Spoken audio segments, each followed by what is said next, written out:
Welcome to Real Estate Coaching Radio, starring award-winning real estate coaches and #1 international best-selling authors, Tim and Julie Harris. This is the #1 daily radio show for realtors looking for a no BS, authentic, real-time coaching experience. What's really working in today's market, how to generate more leads, make more money, and have more time for what you love in your life. And now your hosts, Tim and Julie Harris. 3, 2, 1, and we are back. So I have 3 really short questions for all of you. Question number 1, do you need more leads? Question number 2, do you want to have to pay for those leads? And question number 3, are you sick and tired of overly complicated, ridiculous lead generation systems with air quotes that take forever to even maybe get one lead out of? I'm guessing you have answered the questions in the same way that, frankly, millions of other agents are answering the questions, that you're tired of being charged for leads. You're tired of being told to generate leads that require some ridiculous 14-stage funnel or 1,000 social media videos or becoming the mayor of your town. You want to know how to generate fantastic leads now, and you don't want to have to pay for those leads. Well, you're going to love today's podcast. So here's a fact. Open houses are an amazing source of business, especially in a low inventory market, which most of you are living in. Don't ignore this amazing opportunity to secure both motivated buyers and new listing prospects. Don't just sit at your open houses, learn to monetize them. It's a one-day event just for a few hours, but you can make maximum contacts. This is a super efficient way of generating leads when done correctly. Now, we're going to give you a very nuanced approach to doing open houses, and open houses are something obviously all of you guys can do as promised, and they don't cost a lot of money, if any money at all. And even if you don't have any listings, we're going to share with you exactly how to start holding open houses. This is something that is, holding open houses right now is without a doubt one of the most effective things you can be doing in this market. Now, I want to share with you guys some basic market knowledge. And just for the sake of brevity, I'm going to essentially, I'm going to keep this as short as possible. When a buyer is entering the market to buy a house, the first thing that they do is they're going to look on the internet. The next thing they're going to do after they've looked on the internet is they're going to start focusing on generalized communities. Maybe they're going to look at, I'm trying to decide this city or that city. And then after they've actually decided where they want to live, then they start driving neighborhoods for open houses. Now, why am I telling you that? The best buyers, many of which have homes to sell, are filtering themselves, right? They're putting themselves through funnels. And so by the time they start driving neighborhoods, a vast majority of them will have already decided that they actually want to live in that neighborhood or a nearby neighborhood. Why am I telling you this? Because the best buyers are often the ones that are driving past open house signs and going into open houses. They've already decided that they want to buy a house. You'll find that many of them are already pre-approved, and you're also going to discover that many of them are ready to purchase a home and have yet to commit to an agent. When somebody, and this is a typical pattern of behavior, this is the reason that, frankly, internet leads are so, generally speaking, especially buyer internet leads, are so ineffective compared to open house leads, is because you're getting them at the top of the funnel. When you say, well, the buyers aren't serious and they're just Looky-Loos and they're tire kickers and all the rest of it, those are almost always your internet leads because, again, think about it. They're the ones that are just getting started. The ones that you're going to meet at an open house have been sometimes looking for months to decide what neighborhood they want to live in. Now they've decided what neighborhood they want to live in. Guess what they do next? They then choose the agent they're going to work with based on, and here's the best part, generally speaking, the first agent that they meet. Every single research study that's ever been done on how consumers choose their agents, if they're not choosing their agent that's their essentially a center of influence past client type or their past agent, what they're doing is they're choosing the first agent that they meet. And the first agent that they meet, if you're doing effective open houses in the neighborhood or nearby the neighborhood in which they want to live, will be you. You get it? This is the reason that when consumers are choosing who they're going to work with, you're frankly, and this is kind of grinding for a lot of you, your time in the market doesn't matter. Your success doesn't matter. Your previous success doesn't really matter because they're going to choose the first agent that they meet and obviously like at an open house. I'm telling you something that if you're a new agent, you should be incredibly excited about. And I know from Julie and I's own experience that our first year in the business, we sold over 100 homes. No one had ever done it up to that point, and everyone's done it since. and we are in our early 20s. And what we did is what we're going to tell you guys how to do, and we've coached literally maybe over 1 million agents to do in the last 20 years, how to do this exact system. It's very simple.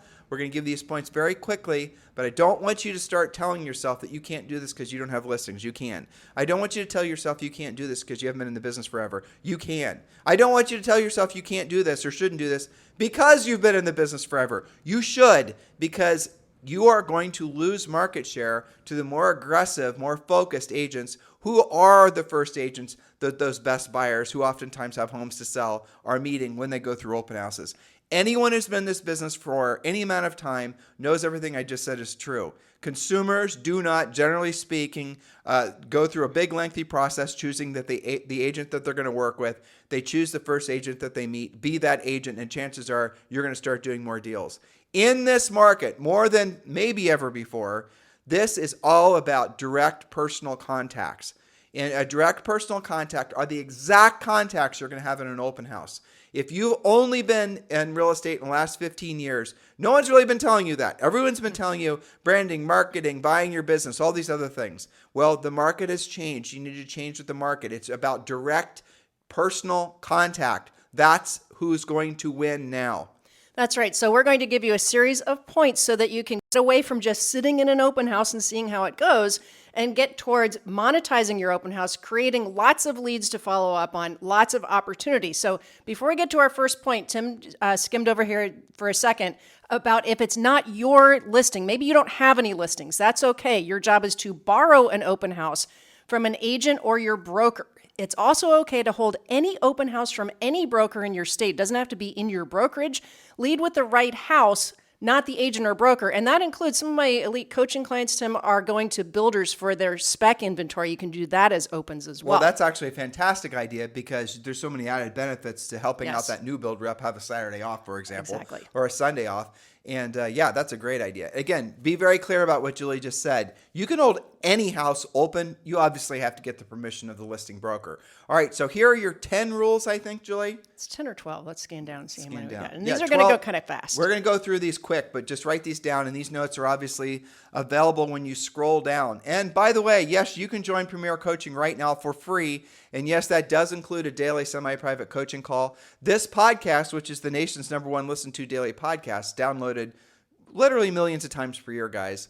This is by far the #1 source for agents to go to for real estate training. I'm emphasizing the word training because that's what this is. Coaching is something at a different level. So if you like the training you're receiving on our podcast, as obviously many of you do, you're going to love the coaching, and the best part is we made it free for you to join. You can just go to premiercoaching.com and join, or just scroll down in the show description if you're on YouTube or obviously iTunes, Spotify, all the billions of places this podcast is featured. Just scroll down and then click the link and you're good to go. All right, Julie, let's give them the rules for monetizing open houses. And again, the notes are available. Just scroll down. You can get them when you're enrolling in Premier Coaching. Julie, point number 1. Point number 1, possibly the most important point, choose the right house. First-time move-up homes are the best. Popular neighborhoods, school districts, and zip codes. You know what's hot and what's not, so choose wisely. And if you don't know what's hot and what's not, talk to your broker, get some advice, but choose the right house. Don't hold an open that's behind gates, up a twisty road, hard to find, hard to park, or other inconveniences, which will automatically wreck your attendance. Yeah, I mean, first-time move-up, what does that mean? It means that first-time home buyer houses are great. They 100% do those if that's your best opportunity. But the best opportunity overall to do multiple transactions are going to be when those first-time home buyers are moving up to the next neighborhood. And what you'll discover, many of you already know this, is that generally speaking, people follow, especially locally, they'll follow sort of the same migration trends, you know? Absolutely. They'll start in one neighborhood and then they'll go to another, or maybe then the neighborhood after that, they'll choose between 3 different neighborhoods. Because what you'll see is most people are born and, pass away within the same, I think it's a 100-mile radius. It might actually be a 50-mile radius. Mm-hmm. In other words, most people never actually move from where they were born. And they're not going to move much, out of the same community ever. So they stay within the same overall geographic area, and they do go from one neighborhood. People start out in neighborhood A and they move to neighborhood B kind of thing. Hold homes open when you can in neighborhood B. Why? Because you're going to get the people moving up from the, what was their first home into the second home, into the move up home, and then you're going to sell them that house, but you're also then going to get the listing on what they have to sell. You guys get it? And then you can obviously then wash, rinse, and repeat over and over and over and over and over again. But if you have no other options, then those first-time home buyer houses work great. Now, I'll tell you something that is maybe a little counterintuitive. Holding the really high-end homes open in some markets is really a waste of time because there's just not enough people looking in those particular neighborhoods. And they're going to be, again, breaking the rules, behind multiple security gates, a hassle to get to. And you're going to get a lot of more looky-loos that are just curious about what a big mansion looks like. True. So if you're wanting to be transactional, help as many people as you can and obviously make as much money as you can. Work in that center of the market.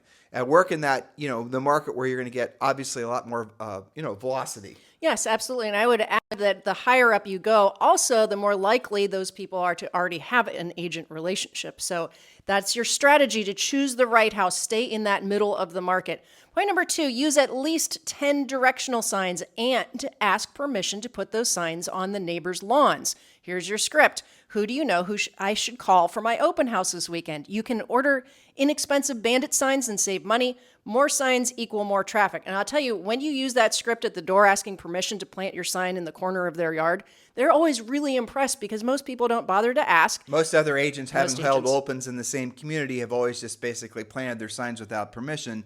And when you ask for permission, the sellers really will remember you. And that is actually a funny story because we obviously did that, but then we had coaching clients over the past 20 years that have done it and have told us they've taken listings because the seller was so impressed, or that owner was so impressed that the agent was courteous enough to ask. Well, that's right. And the other thing that happens, some of you guys listening have tried open houses and had very poor attendance because you planted signs, made those homeowners mad, and they took your signs down. Again, that's right. So you want to know who steals your open house signs? It's not other agents. It's actually the sellers that are mad because you didn't ask for permission. Yep. But yes, so that is very critical. Do at least 10 directional signs. Ideally, your open house sign is going to have your name on it. You can, it'll say, for example, eXp Realty, Tim and Julie Harris open this direction, and have the arrow pointing the direction they're supposed to drive. Because what are you doing? You're obviously reminding the marketplace that you're very active in that particular community. Point number 3. Point number 3, know the listing and know the neighborhood. Now, if it's your listing, then you should already know that, but some of you will be borrowing the listings. Keep a cheat sheet of the following: active listings, pending listings, and recently sold listings in the same neighborhood as your open house. Know the average days on the market, the average list to sell price ratio, know what the school district is. You've got to be able to talk the talk, be knowledgeable. Remember, knowledge equals confidence and ignorance equals fear. Don't have a bunch of flyers with that information that you're just going to hand out. You're just doing that so that you can basically avoid conversations. Don't do that. That's a wimpy approach to sales. Do have one sheet of paper that you then are not going to give out, and then offer to share that with them when you follow up with is going to be another point where you're asking for their contact. But share with them the market information and then offer to email it to them. That way, obviously, you're capturing their contact information. Point number 4. Point number 4, know the facts about the competing neighborhoods as well. Is there new construction nearby? Have you toured it, and do you know the facts about it? Are builders offering incentives? What's being built around the corner? How do the schools rate? Know something about the competing neighborhoods. That's an easy one to learn. Well, new construction is really critical, right? That's especially the number one new thing. Yeah. construction. Well, here's an advanced suggestion. Everyone who's looking, if you have new constructions competing against your resale in this marketplace because builders are buying down interest rates, we've talked about this a ton on the podcast, new construction is pretty much going to hand resale its ass. Because again, the payment's going to be less. Generally speaking, most people are going to prefer a newer home. You would be very smart to gather the information of every single person coming through your open house and then registering them with the builders that are inevitably going to be coming in contact with with those people. And what you'll discover is many of the new build reps will let you register those buyers with them, even if you didn't technically cross the threshold with them, but you sent them the form. Many of you aren't going to know what the heck I'm talking about, and I'll make it really clear. The builders will want you to register the buyers with them. The builders will usually have a rule that you have to be there the first time with those buyers, but some of them are not going to necessarily follow their own rule, or the new build rep's not really going to care. And it's going to come down to a form. So you get said form, you get the name of the buyers as they've come through your open house. If you know for sure they're going to be crossing the threshold themselves with new construction, and then you register those buyers with that new construction builder. And then if those buyers, even if you've only talked to them once or twice, end up building with that builder, in many markets and with many builders, you're going to get paid a commission on that house just because you're the one that registered them. Okay. Now adjust accordingly. Make sure you have good relationships with your builders and your new build reps.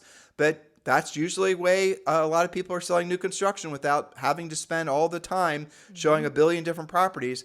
And so there's some advanced coaching for you. Next point, Julie. Yes, next point. Number 5, realize that the seller, whether they're selling with you or another agent, is watching and listening to you. Most homes have cameras now and other security measures, so be complimentary and respectful. You are on camera most times. I also suggest, this isn't on Julie's list, that you do go through open houses prior, or you go through the house prior to the open house.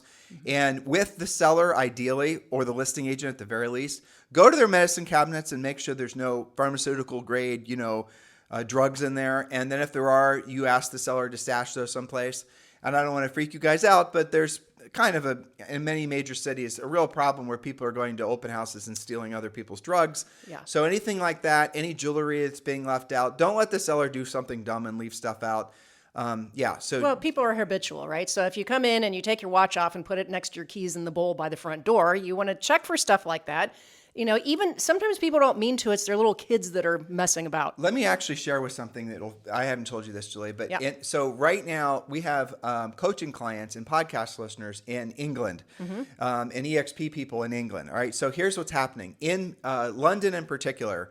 The number one vehicle to be stolen is a Range Rover Land Rover. Really? And what's happening are there are bad guys that are walking down the streets. And I don't know if you guys have been to London before, but imagine just a bunch of row houses or townhomes.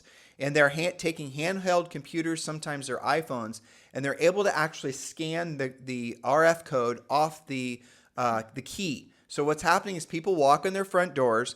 They drop their keys down, usually in a table by the front door, and then somebody then walks past the front door and then is able to scan the actual security code from that key, which is always broadcasting a code. And then they take said computer or mobile phone, and they can then start the car and steal it. So they're able to scan the key, because the key is always broadcasting a code. And with that, when, technically the key is broadcasting a code to the car. You guys know what I'm talking That's about. crazy. Keyless entry, right? That's the reason most cars don't need keys anymore. So these are the types of things. So in England, for example, what they're having to do is people are then dropping their keys when they walk in the house into what amounts to a Faraday cage. Wow. But isn't that crazy? That is these are the crazy. types of things that I again, don't need to freak you out. Well, you just have to be smart about stuff. Right. That's all. Situationally Exactly. aware, you would say. Okay, point number 6, capture any and all potential prospects using an app or a sign-in book.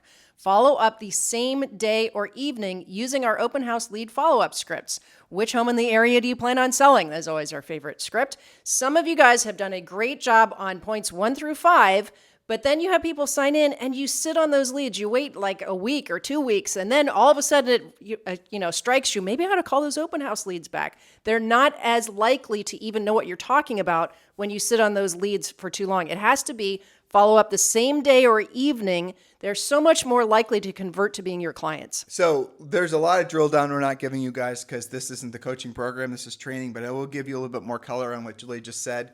When you're holding a house open, you need to stay by the front door so you can welcome everyone when they walk in. Don't just follow the buyers around.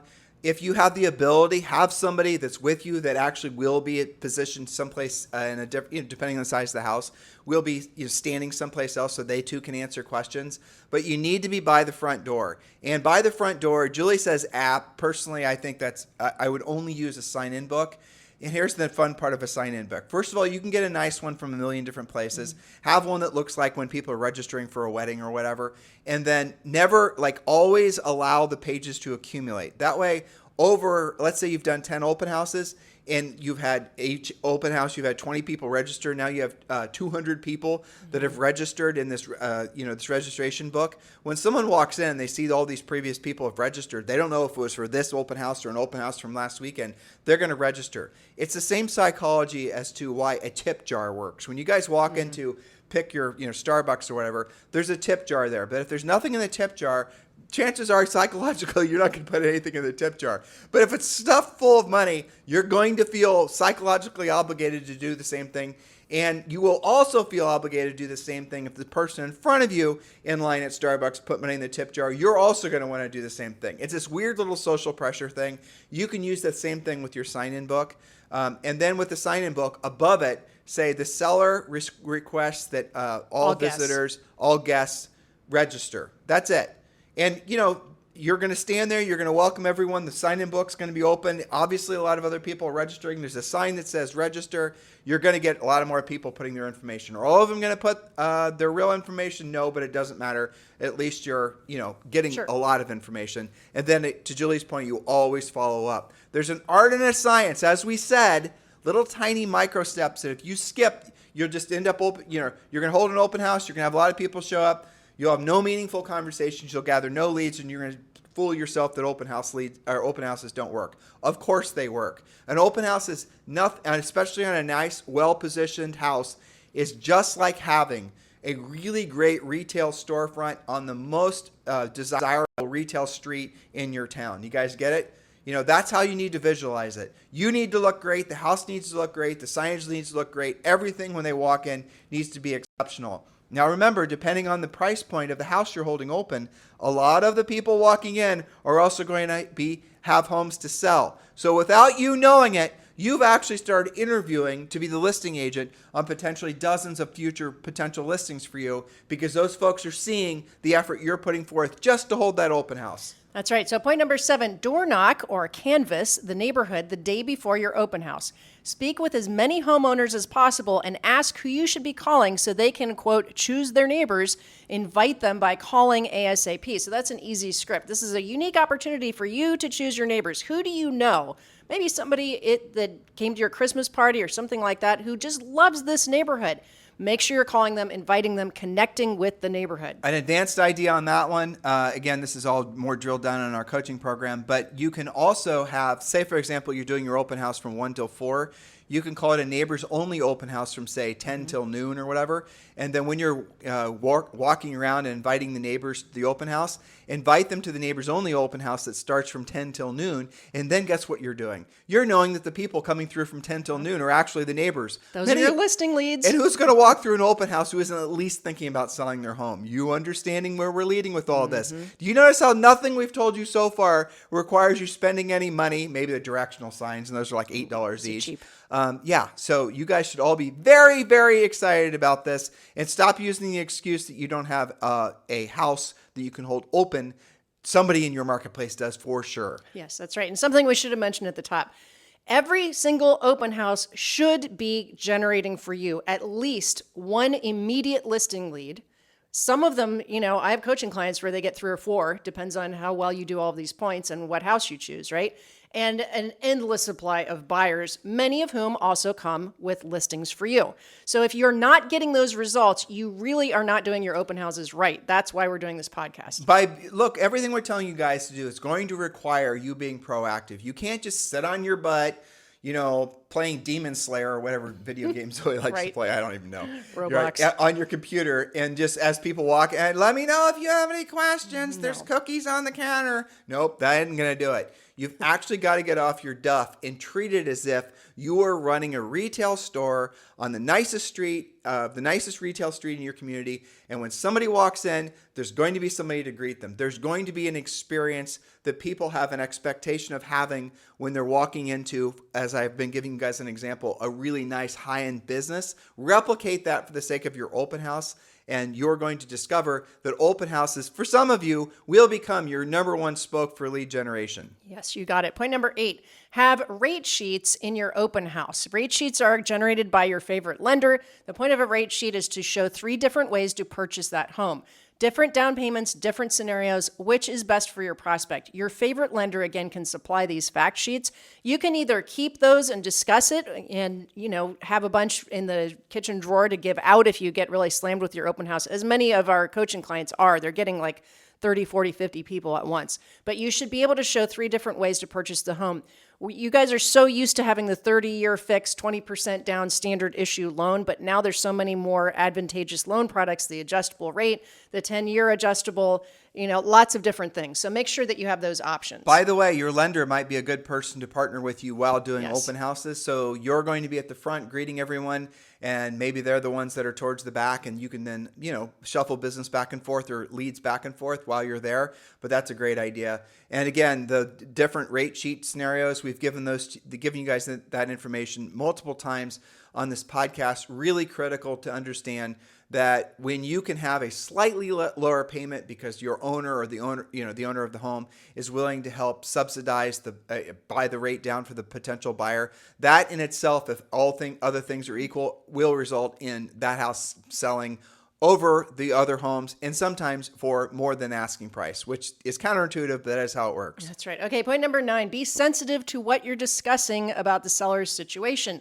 What are you authorized to share? If a potential buyer or their buyer's agent asks you why the seller is selling, what are you allowed to disclose? Will they perceive that the seller is more or less motivated by your answer? That's just a logistical point that you have to keep in mind so you don't screw that up. And remember, to Julie's earlier point, you are being watched, you are being recorded. So if you're having conversations, and we've heard horror stories about this, Oh, yes. about the seller's motivation or something, maybe you're making it up, right? You're winging it. That is not going to be a good outcome for you. So keep your mouth shut.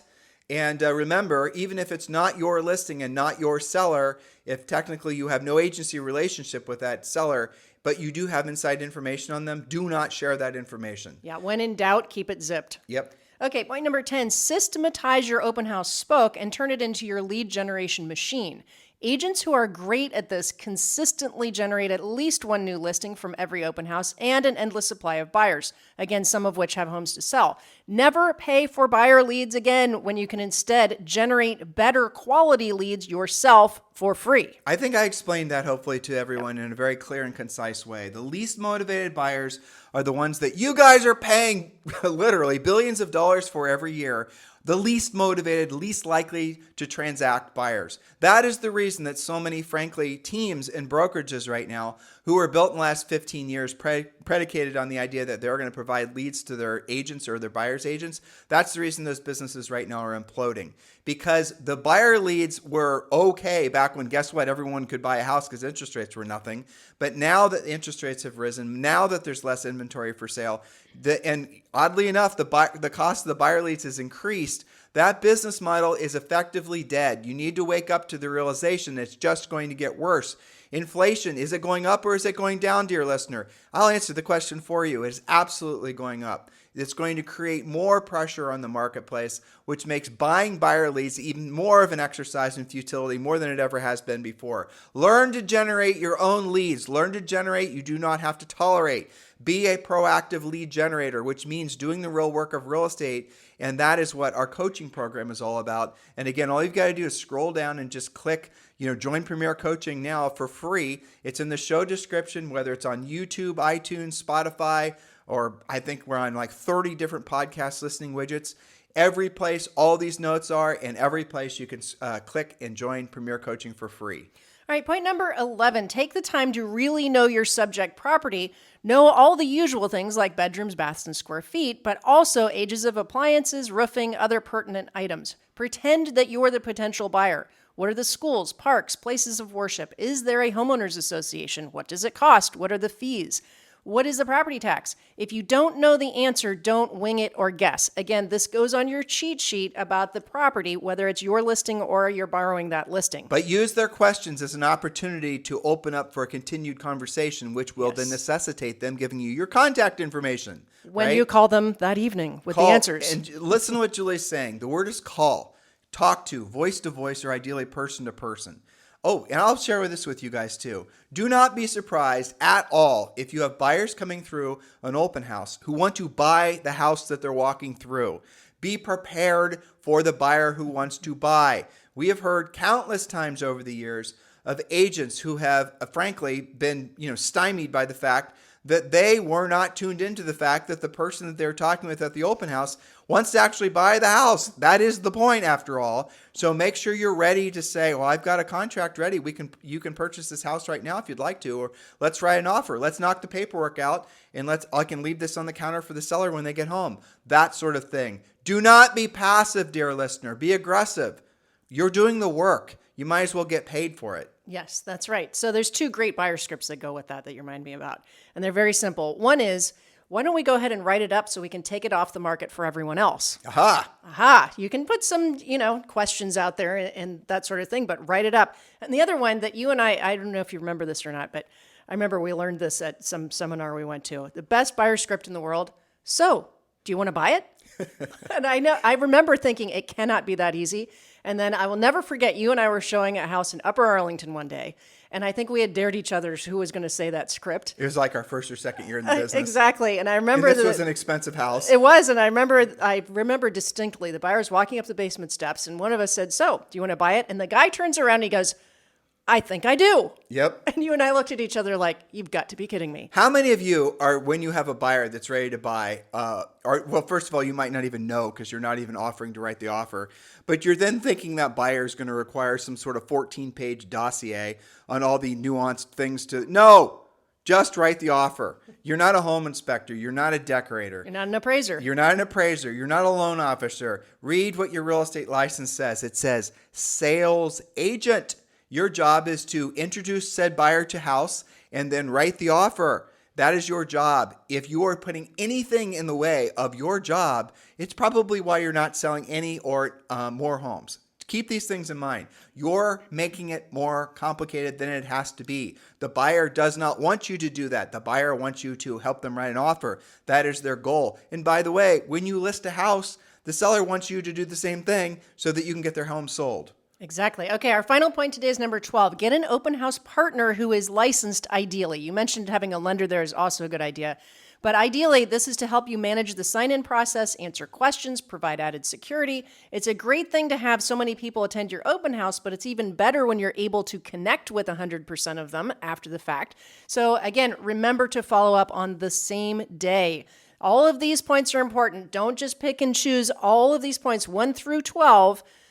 Done in combination will get you at least that next listing lead and a bunch of buyer leads, probably a lot more than that. But you have to follow every point, not just a few select ones and then wonder what happened. It really is important that you plant yourselves in the foyer or the front of the house so that you can greet them when they walk in. Don't delegate that. I know some of you were thinking about, I'll just have, somebody else will do the greeting. No, you need to be the first person they meet and you need to be the last person they say goodbye to before they walk out the door, because you can then welcome them and you can obviously, offer to help them sign in. And then as they leave, you can offer any additional questions to be answered for them. You get the point? That's called being proactive. And by the way, as promised, this costs you nothing. It does not require a very complicated system with a bunch of steps and, knowing how to tweak Facebook ads and use, secret algorithms and, secret handshakes with websites. QR codes, double opt-in pages. And it's free, right? Doing this does take your time, right? At the end of the day, you're going to have to take the time to actually do the open house. But I'll tell you the secret agenda Julie and I have from asking all of you to do this. And this is how you're actually going to feel having done this. You're going to feel proud of yourself. You're going to feel proud of yourself because you will have actually been the person, seen yourself in action, talking with people about buying or selling real estate. The psychological benefit from stepping away from your computer, from stepping away from your TikTok and your social networking and all the rest of it, and actually getting out into the marketplace and getting into the field and having direct conversations with buyers or sellers is going to be the very thing that you've been looking for that's going to make you feel incredibly motivated. Lots of you have been seduced, lied to, into believing that you're not supposed to do any real work until you actually have found your big why, or you're feeling motivated, or you have your dream board set up, or you have all this psychological mumbo jumbo woo woo stuff. What we've just asked you to do is how you're going to feel motivated. You're going to see yourself, feel yourself having meaningful conversations that are, by the way, helping people. And that in itself is going to make you feel incredible. You having conversations with people, you being the real estate professional, you then obviously selling real estate and making money. That is what's going to cause you to be motivated. Stop looking around for reasons not to do the real work of real estate, guys. Everything you're looking for is on the other side of doing stuff like this. This has always been true, always will be true. Does not matter what's happening in the market. Now, there are houses that we don't want you to consider holding open. And Julie said it too, and it's really important because if you screw up point number 1, you're going to have no success no matter how well you follow the other points.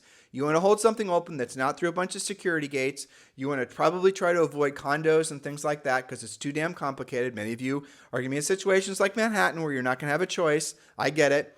You're going to want to do not park in the driveway. I'm, obviously sharing, I'm driving down deeper on some of these points. Leave the driveway clear. You're going to have consumers park there, but you can't do anything about it. You don't park there. Don't park in front of the house, in front of your open house sign. They won't see the open house sign when they drive by. You need to park on the other side of the street. Simple things. You need to look really freaking nice. And you need to smell nice. You need to look nice. Have your act together. Do not look unprofessional. Do not wear flip-flops. Do not look like you're just another person who happens to be at the open house, and then they're surprised to learn you're actually the real estate agent. Don't have a football game on in the big screen on the great room. Exactly. Don't have the house. But these are all things that we've witnessed. Right. We can go on and on. I know. Do not wing it. Have actual information. Be a professional. Remember, again, depending on the price point of the house you're holding open, you're actually being interviewed without knowing it by prospective sellers. So you need to step up and think about that. And again, you're going to do an open house. Let's say you have 5 or 6 hours wrapped up into this between the neighbors only open house. You made some invitation. Again, when you're inviting the neighbors to the neighbors open only, it's a good idea to give them a little invitation. Don't have it just be some half-assed 8.5 by 11 piece of paper. Maybe an 8.5, 11, cut in half. Then you make a nice little invitation out of it. You fold it in half. You use nicer stock paper. On the outside of it, you make it say you're invited. Make some effort. Try to make yourself different by actually showing the prospective sellers in the community that you're different because you're actually going to put in the extra work to get this property sold. These tiny little things make an enormous difference when it comes to getting properties sold, when it comes to taking future listings. Be excited because what this market has to offer for those of you who are willing to do the real work of real estate is extraordinary, like nothing Julie and I have seen in the last 15 years. This is probably, I'll say this. This is certainly the best time to I'll say this, be new in real estate, but also for those of you who are not new in real estate, who are ready to take your businesses to the next level. Why? Because the well-entrenched agents who are able to get most of their business from centers of influence and past clients, and the sellers themselves weren't that picky who they were going to choose to sell their homes because of the fact they knew the house was going to sell even if they overpriced it, had bad location, bad condition. They weren't that picky, so they were just going to list with their buddy who they bowl with or whatever, right? Now they're going to be picky. Now they're going to have the incumbent realtors are going to have expired listings. There's so many different opportunities a marketplace like this offers that we have not seen for 15 years. You can absolutely dominate a market like this. This is a similar market that Julie and I are experiencing when we got into real estate. When we got into real estate, a really, really kick-ass interest rate was 7%. Yeah, that was considered the great interest rate. Right. Many people were borrowing between 7 and 9%. Yep. And the agents that we were competing against were all these agents that were older than us by, in some cases, 30 years, who'd sold real estate in these markets forever. And when we sold over 100 homes that our first year, and we sold between 100 and 200 for about 10 years after that, guess what? Those were listings. Usually half of those homes we sold every year were listings that would have gone to the agents that had been so entrenched in those marketplaces forever. But the sellers had become more weary of listing with Bob, the neighborhood agent, because after all, Bob doesn't do open houses. That's very true. It's a little known fact. You guys think that it's just planting a sign and seeing how it goes. The neighborhood is watching. Our coaching clients who do this regularly as a great spoke of lead generation, they have these conversations where people will actually say, we're visiting open houses in our neighborhood this afternoon to see which agents we click with. It's true. They literally will say that. And especially in that middle and move up, if you are doing open houses and everybody else in the neighborhood is not, they lost. You're the one who's being proactive. It's so obvious that you're proactive. And the proactive, especially in a market like this, are absolutely being rewarded with all of the business. It's also interesting, and this is a stone cold fact. Listeners, are you brand loyal? You're not brand loyal, right? You're not. You are not looking for only buying craft foods, or you're not only going to buy one particular brand of car. You're going to look across all. Apple's the closest thing that there is to brand loyalty nowadays. For the most part, beyond that, nobody really cares because people perceive all things are the same. Well, that's the same thing when it comes to people choosing the agent they're going to work with. That's the reason that agents are generally hired, or rather sellers choose or buyers choose who they're going to work with based on the first agent that they meet because they perceive we're all the same. Right or wrong, that's an interesting fact. But here's really what the big takeaway should be. Let's say you are in a marketplace where there's 2 or 3 well-entrenched realtors and you're just psychologically feeling like, well, that agent's, those agents are going to kick my butt every single time. You're making the mistake of assuming that those sellers in that particular market are brand loyal to those agents. I promise you they are not.